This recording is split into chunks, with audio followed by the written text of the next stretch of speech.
internet is full of advice on how to prepare a resume and rehearse top interview strategies and so on.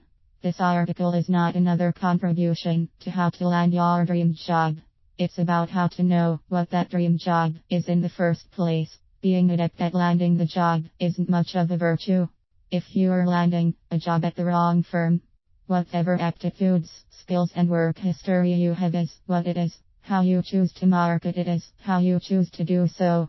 My question is, are you choosing to market yourself to the right companies? Elsewhere I've given my list of the most elite of the best companies to work for, knowing that though won't solve for you the question of the right fit.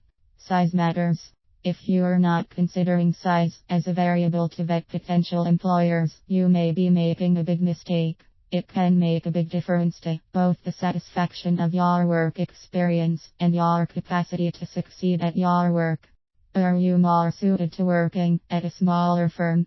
It usually has a much more hands-on focus. The working relationships you'll form will likely be much closer, almost family-like, which has two sides to it. This is not only opportunity for a close familiarity with your colleagues. You could actually know everyone with whom you work. This is a distinct work environment. An additional benefit, in the minds of many, is the chance to see the immediate payoff for your work and effort. This is something that large, impersonal firms usually can't provide. Certainly not to the same degree and in the same manner. Though larger firms strive and often succeed in creating a team atmosphere within departments and divisions, the truth is that your team's success is ultimately always dependent upon the accomplishments of some other teams beyond your control and outside your shared group identity.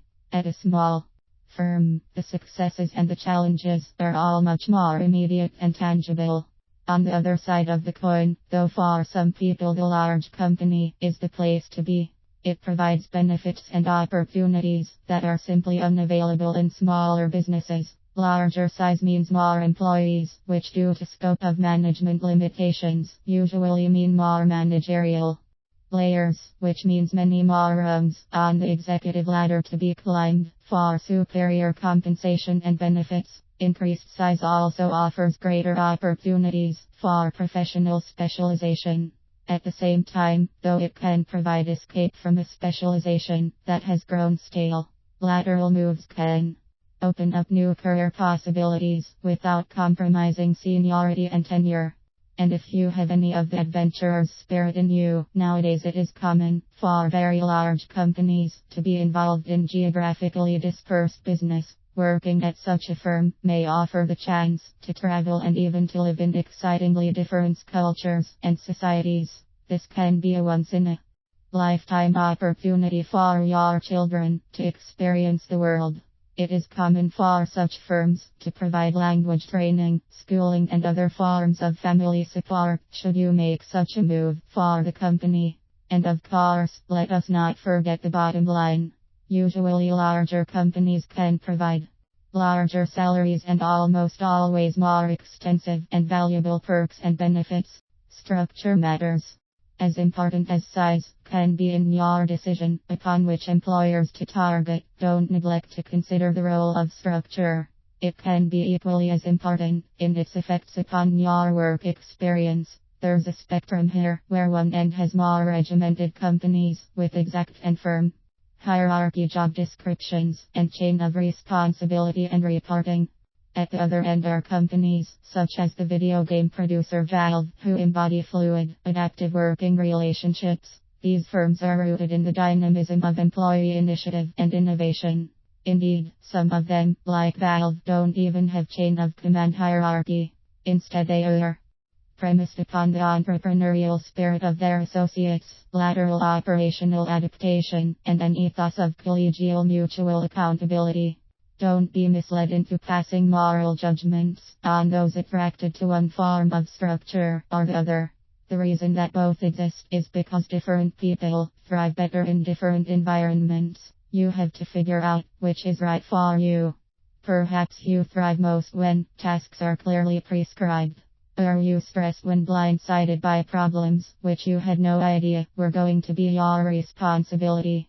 Are you anxious when given vague instructions or encounter unclear expectations? If so, no matter about all the great perks you may have heard about at some of the flatter structured firms, it's probably not the place for you. No number of ping pong or massages tables will be adequate compensation for a work life that feels constantly distressed. That's not a recipe for either satisfaction or success. The inverse set of considerations, though, are equally true. Those who feel inhibited by authority, inspired by new challenges, and revel in the roughshod work world of endless improvisation, are not going to thrive in a button-down firm of clearly delineated and firmly enforced processes and responsibilities. The increased security and stability that they may offer likely isn't worth the price of the organizationally conservative culture. Such people will find their satisfaction and greatest success in the more fluid, flat-structured organization, where they will be provoked into creative spontaneity adaptation. These are the companies most likely to encourage and reward such people's boundary-defying style of intellectual curiosity. Again, there's no right and wrong, or good and bad here. There's only what works for you. The different kinds of companies possess different qualities. Your work success and satisfaction depends upon a thoughtful and realistic alignment of those qualities with your own dispositions. Hopefully this quick review has given you food for thought that will pay off in a more rewarding work experience.